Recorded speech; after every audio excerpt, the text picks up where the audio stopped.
Hello viewers, welcome back to our channel Maths Zone with PP. I am Sanjeev Kumar. Today I want to provide you the quick revision notes of chapter 9 that is biomolecules. तो आइए आज हम आपको biomolecules की detail जानकारी देते हैं और ये क्विक रिविजन नोट प्रोवाइड करते हैं जहां जाकर के आप बायोमोलिकुल्स चैप्टर की पूरी डिटेल और अच्छी तरह बहुत कम समय में जानकारी ले सकते हैं। तो आइए स्टार्ट होते हैं अब। हाँ, तो आइए आज हम आपको क्विक रिवीजन नोट्स प्रोवाइड करते हैं चैप्टर 9 की जो बायोमोलिकुल्स है। तो इसमें बहुत ही आसानी से इस चैप्टर की रिवीजन कर पाएंगे।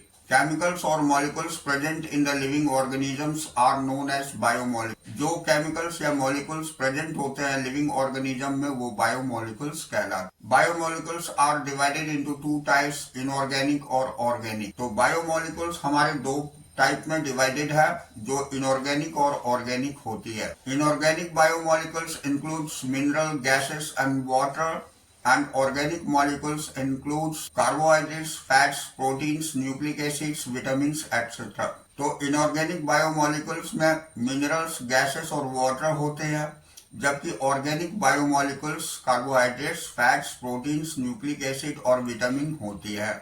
Different biomolecules can be classified as aldehyde, ketones and aromatic compounds as chemical form. अलग अलग तरह के और भी बायोमोलिकुल्स होते हैं जिसे क्लासिफाई करी जाती है एल्डिहाइड, कीटोन और एरोमेटिक कंपाउंड के रूप में जो केमिकल्स होते हैं। The amino acids, nucleotide and fatty acids can be classified in biochemical form. ये एमिनो एसिड्स, न्यूक्लियोटाइड्स और फैटी एसिड्स जो होती है इसे हम बायोकेमिकल फॉर्म में क्लासिफाइड करते हैं। अब आइए हम देखते हैं बायोमोलिकुल्स। ये माइक्रोमोलिकुल्स होती है जिसके अंतर्गत water, gases, sugars, amino acid, sugar और न्यूक्लियोटाइड्स एक्सेट्रा आती है। मैक्रोमोलिकुल्स के अंतर्गत कार्बोहाइड्रेट्स, लिपिड्स, प्रोटीन्स और न्यूक्लिक एसिड्स आती है। अब except lipid, macromolecules are formed by polymerisation of sub units called monomers. यानी लिपिड को छोड़ करके मैक्रोमोलिकुल्स जो फॉर्म करते हैं पॉलीमराइजेशन से वो सब यूनिट मोनोमर्स कहलाती है। Proteins are polymers of amino acids. Proteins जो है पॉलीमर्स होती है एमिनो एसिड्स की। Amino acids are link with peptide bond और एमिनो एसिड लिंक होती है पेप्टाइड बॉन्ड से। Formed by dehydration between COOH group. ये कार्बोक्सिलिक ग्रुप से के डिहाइड्रेशन से बनती है। ऑफ वन एमिनो एसिड्स, एक एमिनो एसिड्स और ammonia group of next ammonia group से with the removal of H2O, water की रिमूवल भी होती है। अब यहाँ हम देखते हैं next point. In nucleic acid the phosphate molecules link with 3 carbon of sugar and the nucleotide of the 5 carbon of sugar of next nucleosides releasing 2 water molecules to form 3,5 phosphodiester bond. यानी nucleic acid में phosphate molecules link होती है 3 carbon sugar से और nucleotide में 5 carbon sugar से। Next nucleosides release होती है 2 वाटर मॉलिक्यूल्स के साथ में जो 3 और 5 फॉस्फोडाइस्टर बॉन्ड कहलाती है जो कि यहाँ दिखाई गई है। In polysaccharides the monosaccharides are linked by glycosidic bonds. Polysaccharide में मोनोसेक्राइड्स जो है वो लिंक होती है ग्लाइकोसाइडिक बॉन्ड्स में। फॉर्म्ड बाय डिहाइड्रेशन, जो डिहाइड्रेशन के द्वारा बनती है between 2 carbon atoms and 2 adjacent monosaccharides. 2 carbon atom और 2 मोनोसेक्राइड्स के बीच में डिहाइड्रेशन से बनती है। अब हम कार्बोहाइड्रेट आते हैं जिसे पॉलीसेक्राइड्स बोला जाता है। Polysaccharides are long chain of sugar containing different monosaccharides as a building block. Polysaccharides जो है एक लंबी चेन शुगर की कंटेन करती है अलग अलग मोनोसेक्राइड को जो एक बिल्डिंग ब्लॉक बनाती है। तो यहाँ देखते हैं कि अब कार्बोहाइड्रेट 2 प्रकार की होती है और कार्बोहाइड्रेट को ही हम पॉलीसेक्राइड्स बोलते हैं। ये होमोपॉलीसेक्राइड्स होती है जैसे स्टार्च, ग्लाइकोजन, ग्लूकोज एक्सेट्रा। इसमें स्टार्च, ग्लाइकोजन, ग्लूकोज पाई जाती है। यहाँ हेट्रोपॉलीसेक्राइड्स होना चाहिए। हेट्रोपॉलीसेक्राइड्स में काइटिन, सुक्रोज और लैक्टोज एक्सेट्रा होती है। अब starch is present in plants as a storehouse of energy. It form helical secondary structure. It can hold the I2 molecules in the helical structure. Starch जो प्लांट में पाई जाती है वो store होती है एनर्जी के रूप में। ये हेलिकल सेकेंडरी स्ट्रक्चर होती है और इसमें I2 मॉलिक्यूल्स होल्ड करती है हेलिकल स्ट्रक्चर के बीच में। अब next, cellulose molecules contain glucose molecules joined together by 1,4-beta linkage. It is the most abundant organic molecules on earth. Cellulose molecules contain करती है glucose molecules को जो joined होती है 1,4-beta linkage के द्वारा। It is most abundant, ये बहुत ही प्रचुर मात्रा में organic molecules पृथ्वी पर पाई जाती है। Glycogen is called animal starch. Glycogen animal starch होती है as it is reserve food material for animals. जैसा कि ये रिजर्व फूड मटेरियल एनिमल्स की होती है। बैक्टीरिया एंड फंजाई, ये एनिमल्स की, बैक्टीरिया की और फंजाई की होती है। In this glucose molecules are arranged in highly branched bush like chain having 2 types of linkage, 1,4 alpha in straight chain and 1,6 linkage in branching. तो इसमें ग्लाइकोजन जो होती है एनिमल स्टार्च होती है, ये रिजर्व फूड मटेरियल होती है एनिमल्स में, बैक्टीरिया में और फंजाई में। ग्लूकोज मॉलिक्यूल्स अरेंज होती है highly branched bush like chain होती है। इसमें 2 टाइप की लिंकेज, 1,4 अल्फा स्ट्रेट चेन में होती है और 1,6 लिंकेज ये ब्रांचिंग में होती है। Proteins are polypeptide chain made up of amino acids, ये एमिनो एसिड्स की पॉलीपेप्टाइड चेन से बनती है, उसी को हम प्रोटीन बोलते हैं। There are 20 types of amino acids join together to peptide bonds between amino and carboxylic group. यहाँ 20 टाइप की एमिनो एसिड्स ज्वाइंट होती है पेप्टाइड बॉन्ड से एमिनो एसिड्स और कार्बोक्सिलिक ग्रुप के बीच में। तो there are 2 types of amino acids, यहाँ 2 काइंड होती है एमिनो एसिड्स की। पहला होता है essential amino acids are obtained by living organism along with food. Essential amino acids living organism में फूड के साथ होती है। Non essential amino acids can be prepared by the body from raw material. Non essential amino acids prepared होती है body के द्वारा raw material से। यहाँ दिखाई गई है, ये ग्लाइसिन है, ये एलानिन है और ये सीरीन है, ये एमिनो एसिड्स कहलाती है। The main function of protein in living cell are, पहला होता है transport of nutrient across the membrane, nutrient की ट्रांसपोर्ट करता है मेम्ब्रेन के अक्रॉस। ये फाइट इन्फेक्शियस ऑर्गेनिज्म, ये इन्फेक्शियस ऑर्गेनिज्म से फाइट भी करता है। तीसरी है प्रोड्यूस एंजाइम एंड प्रोटीन, ये एंजाइम और प्रोटीन प्रोड्यूस भी करता है। Collagen is the most abundant protein in animal world. तो अब हम कोलाजेन में आते हैं। तो कोलाजेन एक बहुत ही प्रचुर मात्रा में प्रोटीन पाई जाती है एनिमल वर्ल्ड में। अब यहाँ देखिए प्रोटीन की फ्लो चार्ट हम देखते हैं। तो प्रोटीन में प्राइमरी स्ट्रक्चर होती है, सेकेंडरी स्ट्रक्चर होती है, टर्शियरी स्ट्रक्चर होती है और क्वाटरनरी स्ट्रक्चर होती है, यानी ये 4 तरह की स्ट्रक्चर्स इसमें पाई जाती है। तो आइए इसकी डिटेल्स में देखते हैं। तो प्राइमरी स्ट्रक्चर में हो गई of protein is the basic structure of protein in which the number of polypeptides are involve having sequence of amino acids. यानी प्राइमरी स्ट्रक्चर प्रोटीन जो होते हैं, ये बेसिक स्ट्रक्चर प्रोटीन की कहलाती है जिसमें पॉलीपेप्टाइड्स जो है इन्वॉल्व होती है सीक्वेंस में एमिनो एसिड की। The first amino acids of sequence is called an terminal amino acid. First sequence acid की जो होती है उसे हम एन टर्मिनल एमिनो एसिड्स बोलते हैं और last amino acid of peptide chain is called C terminal amino acids. और लास्ट एमिनो एसिड को जो पेप्टाइड चेन में होती है उसे हम सी टर्मिनल एमिनो एसिड्स बोलते हैं। इस तरह की सीक्वेंस में होती है। अब हम सेकेंडरी स्ट्रक्चर प्रोटीन की देखते हैं। तो secondary structure protein thread form helical, ये थ्रेड फॉर्म हेलिकल के रूप में होती है जैसा कि आपने ऊपर भी देखा है। तो there are 3 types of secondary structure, alpha helical, beta pleated and collagen. ये 3 टाइप की पाई जाती है।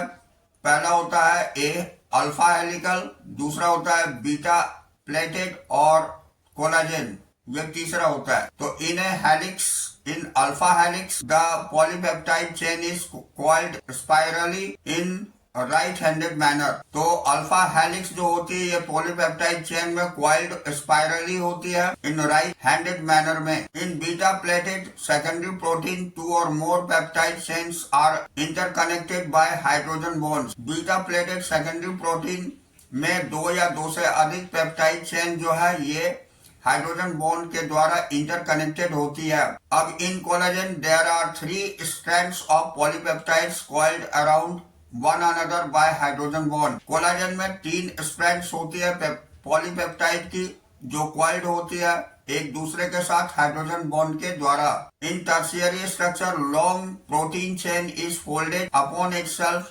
Like a hollow wooden ball, जो हॉलो वुडन बॉल की तरह होती है, to give 3 dimensional view of protein. ये 3 डायमेंशनल व्यू प्रोटीन की देती है।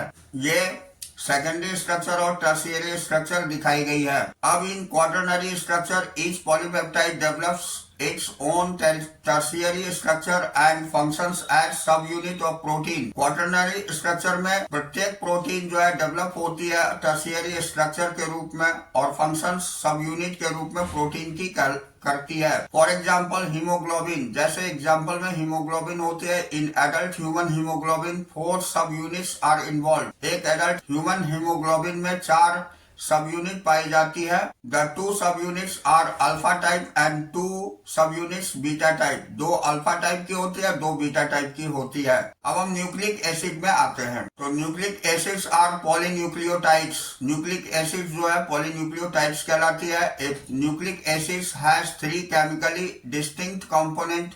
इसमें 3 केमिकली डिस्टिंक्ट कंपोनेंट पाई जाती है। पहला होता है हेट्रोसाइक्लिक कंपाउंड, जो नाइट्रोजनस बेस की होती है।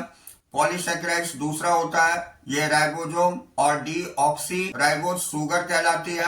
और तीसरा होता है फॉस्फेट और फॉस्फोरिक एसिड्स। फॉस्फेट या फॉस्फोरिक एसिड्स होती है। यहाँ देखिए हम फ्लो चार्ट में देखते हैं, ये नाइट्रोजनस बेस है, ये प्यूरिन होती है। प्यूरिन आगे चल के 2 पार्ट में डिवाइडेड होती है, जो एडेनिन और ग्वानिन कहलाती है। और नाइट्रोजनस बेस दूसरा पायरिमिडीन होता है, ये आगे चल करके 3 पार्ट में डिवाइड होता है, जो साइटोसिन, थायमिन और यूरेसिल में होती है। अब नेक्स्ट हम देखते हैं, the sugar found in nucleic acid is either ribose और डीऑक्सी राइबोज। शुगर जो पाई जाती है न्यूक्लिक एसिड में, या तो वो राइबोज होती है या डीऑक्सी राइबोज होती है। Nucleic acid containing deoxy ribose sugar is called DNA. Nucleic acid जिसमें डीऑक्सी राइबोज शुगर पाई जाती है उसे डीएनए बोलते हैं, deoxy ribo nucleic acid. And dose containing ribose sugar, जिसमें राइबोज शुगर पाई जाती है उसे हम राइबोज न्यूक्लिक एसिड कहते हैं। अब biomolecules are constantly being changed into some other biomolecules and also made from other biomolecules. Biomolecules जो कॉन्स्टेंटली चेंज होती है कुछ अदर बायोमोलिक्यूल्स में, ये बनाती है other biomolecules. This breaking and making is through chemical process is called metabolism. ये breaking और मेकिंग जो होती है ये केमिकल प्रोसेस के द्वारा होती है, जिसे हम मेटाबॉलिज्म कहते हैं। In living organisms all the metabolic reactions are enzyme catalysed. जो लिविंग ऑर्गेनिज्म में ये मेटाबॉलिक रिएक्शंस होती है, ये एंजाइम कैटालाइज्ड होती है। कैटलिस्ट आर दो substances that alter the rate of reaction. Catalyst हम उन सब्सटेंसेस को बोलते हैं जो हमारी रेट ऑफ रिएक्शंस को तेज कर देती है। तो the protein with catalytic power is called enzyme.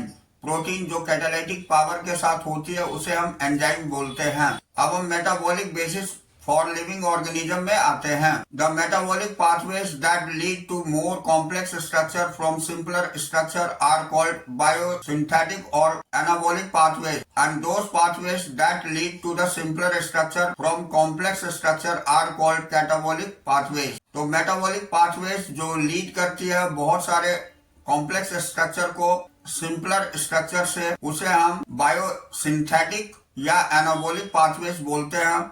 और जो पाथवेज लीड करती है सिंपलर स्ट्रक्चर से कॉम्प्लेक्स स्ट्रक्चर में, उसको हम कैटाबॉलिक पाथवेज बोलते हैं। अब photosynthesis and protein synthesis are example of anabolic pathways. Respiration and digestion are example of catabolic pathways. तो यहाँ फोटोसिंथेसिस और प्रोटीन सिंथेसिस ये एनाबॉलिक पाथवेज का एग्जाम्पल है, जबकि रेस्पिरेशन और डाइजेशन ये कैटाबॉलिक पाथवेज का एग्जाम्पल है। ATP adenosine triphosphate is most important form of energy currency in living world. ATP जिसे हम एडिनोसिन ट्राइफॉस्फेट बोलते हैं, ये बहुत ही important form of energy currency है ये लिविंग वर्ल्ड में। अब all living organism exist in steady state characterized by concentration of each of the metabolites. तो जितने भी लिविंग ऑर्गेनिज्म है ये स्टेडली यानी कॉन्स्टेंटली स्टेट कैरेक्टराइज्ड होती है बाय कंसंट्रेशन, यानी कंसंट्रेशन के द्वारा हर मेटाबोलाइट्स की। The living state is non equilibrium,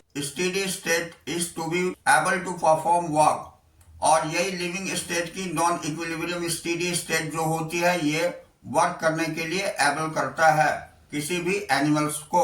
अब हम आते हैं एंजाइम के बारे में देखते हैं। तो enzymes are commonly proteinaceous substance which are capable of catalyzing chemical reactions of biological origin without themselves undergoing any change. They are commonly called biocatalysts. तो एंजाइम कॉमनली प्रोटीनेशियस सब्सटेंस होती है जो कैपेबल होती है कैटालाइजिंग केमिकल रिएक्शंस के लिए, biological origin होती है जिसकी, विदाउट देमसेल्व्स, बिना उसके, अंडर गोइंग एनी चेंज, उसके कोई चेंज नहीं हो सकते। They are commonly called biocatalyst, उसे हम बायोकैटलिस्ट कहते हैं। The nucleic acids that we have like enzymes are called ribozymes. Nucleic acid जो एंजाइम की तरह बिहेव करता है उसे हम राइबोजाइम्स बोलते हैं। अब हम नेक्स्ट पॉइंट देखते हैं। The tertiary structure of protein enzyme has pockets और crevice into which substance fit to its ES complex, यानी टर्शियरी स्ट्रक्चर प्रोटीन और एंजाइम की पॉकेट लाइक क्रेविक्स होती है जिसमें वो फिट हो जाती है और इस फॉर्म को हम ES कॉम्प्लेक्स बोलते हैं। यानी the formation of ES complex is essential for catalysis. ये E प्लस S ये ES होती है, ये चेंज हो जाती है EP और E प्लस P में। अब हम नेक्स्ट पॉइंट देखते हैं। The structure of substrate get transformed into the structure of product through formation of transient state structure। ये स्ट्रक्चर सबस्ट्रेट की ट्रांसफॉर्म होती है in structure of product, product के स्ट्रक्चर में through formation of transient state, ये transient state की formation से होती है। The major difference between inorganic and organic catalyst is inorganic catalyst work effectively in high temperature and pressure but enzyme get damaged at high temperature. यानी main difference होती है inorganic और organic catalyst की। Inorganic catalyst work करती है बहुत ही प्रभावी ढंग से हाई टेम्परेचर पर और प्रेशर पर, जबकि एंजाइम जो है ये डैमेज हो जाती है हाई टेम्परेचर में। The external energy requires to start a chemical reaction is called activation energy. External energy require होती है, स्टार्ट करती है केमिकल रिएक्शंस को, कॉल्ड एक्टिवेशन एनर्जी, जिसे एक्टिवेशन एनर्जी बोलते हैं। अब हम फैक्टर इन्फ्लुएंसिंग एंजाइम एक्टिविटी देखते हैं। हाँ, तो पहला पॉइंट टेम्परेचर है। And enzyme is active with in the narrow range of temperature. ये एंजाइम एक्टिव होती है नैरो रेंज ऑफ टेम्परेचर में। Temperature 8 which enzyme is most active is called optimum temperature. जो टेम्परेचर में एंजाइम ज्यादा active होती है उसे हम ऑप्टिमम टेम्परेचर बोलते हैं। The enzyme activity decrease above and below this temperature. ये एंजाइम एक्टिविटी डिक्रीज करती है अबव और बिलो इस टेम्परेचर में। दूसरी पीएच होती है। तो every enzyme has the optimum pH eight which it is maximum active. यानी हर एंजाइम जो है ऑप्टिमम पीएच पर ज्यादा एक्टिव होती है। Most of the intercellular enzyme work at neutral pH. अधिकांश इंटरसेलुलर एंजाइम वर्क करती है न्यूट्रल पीएच पर। अब तीसरी पॉइंट कंसंट्रेशन ऑफ सबस्ट्रेट है। तो increase in substrate concentration increase the rate of reactions due to occupations of more active site by substrate। यानी increase substrate की concentration increase करने से rate of reactions due to occupation, ये rate of reaction increase होती है, ये due to occupation of more active sites, ये occupation more active sites substrate के द्वारा होती है। अब competitive inhibitor। तो when the molecular structure of inhibitor resembles the substrate, it inhibits the function of enzyme। जब molecular structure inhibitor resemble होती है substrate के साथ तो इसे हम inhibit of function of enzyme बोलते हैं। Enzymes are classified as, पहला ऑक्सीडो रिडक्टेज होता है जो डिहाइड्रोजनेस भी कहलाता है। S reduced plus S oxidized, तो X oxidized plus S dash reduce हो जाती है। ये ऑक्सीडो रिडक्टेज भी कहलाती है या डिहाइड्रोजनेज भी कहलाती है। अब ट्रांसफरेजेस में क्या होती है, G प्लस एस डैश, ये S plus S dash minus G हो जाती है। ये S minus G plus S dash, ये फिर से S plus S dash minus G हो जाती है। ये ट्रांसफरेजेस कहलाती है। तीसरा hydrolysis. catalyst that hydrolyze the peptide, ester and glycosidic bonds etc. इसमें catalysis hydrolysis of peptide होती है, ester होती है, ग्लाइकोसाइडिक बॉन्ड्स होती है। फोर्थ है lyases remove the group from substrate, ये सबस्ट्रेट से लाइसेस रिमूव कर देती है ग्रुप को। पांचवा आइसोमेरेजेस है, interconversion of optical, geometrical और पोजिशनल आइसोमर्स होते हैं। फिर छठा लिगेसेस है, catalyses the linkage together the two compound, ये कैटालाइज करती है लिंकेज टुगेदर, एक साथ लिंकेज करती है दो कंपाउंड को। उसके बाद cofactors are non proteinous substituent, cofactors non proteinous substituent होती है of the enzyme which make the enzyme more catalytically active, ये कैटालिकली एक्टिव करती है। The protein portions of enzyme are called apoenzyme, protein portion enzyme की apoenzyme कहलाती है। अब हम कोफैक्टर देखते हैं। तो कोफैक्टर तीन टाइप की होती है, प्रोस्थेटिक ग्रुप, ये ऑर्गेनिक कंपाउंड की होती है।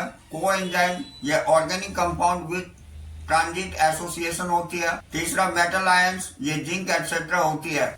अब prosthetic group are organised compound and are tightly bound to the apoenzymes. For example, in peroxidase and catalyze the breakdown of hydrogen peroxidase peroxide. Heme is the prosthetic group. Prosthetic groups are organic compounds and are tightly bound to the apoenzyme. For example, it peroxidase and catalyze the breakdown of hydrogen peroxide.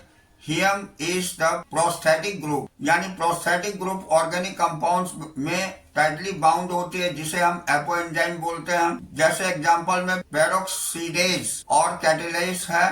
The catalyse the breakdown of hydrogen peroxide, ये catalyse breakdown करती है hydrogen peroxide को। Heme is prosthetic group, heme जो होती है ये prosthetic group कहलाती है। The essential chemical component of any coenzymes are vitamin, ये एसेंशियल केमिकल कंपोनेंट किसी भी कोएंजाइम की विटामिन होते हैं।